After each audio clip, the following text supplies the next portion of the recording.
ആ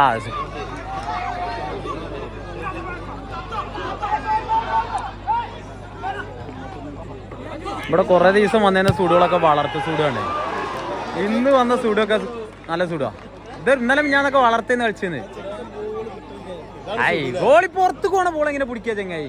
അത് അങ്ങോട്ട് പോവല്ലേ? ഏത് ഇയാള് കളി പറയണ ഗോളി സുഖമില്ലാന്ന്. നേരത്തെ ഉള്ളിക്ക് പോണതിന് തടുത്തപ്പോ അതും കുറ്റോ മുർഷ. ഉള്ളിക്ക് പോണ തടുത്തപ്പോ അതിന് കുറ്റം.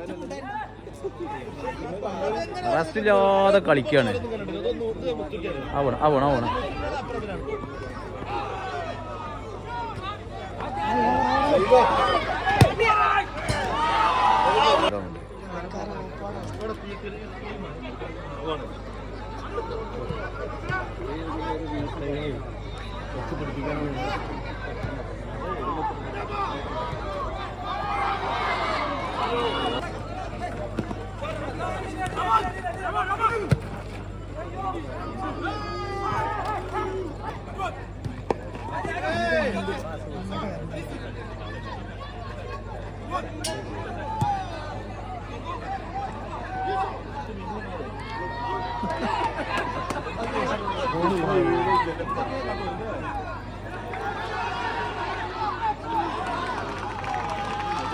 വന്ന കാര്യമല്ലേ അല്ലേ?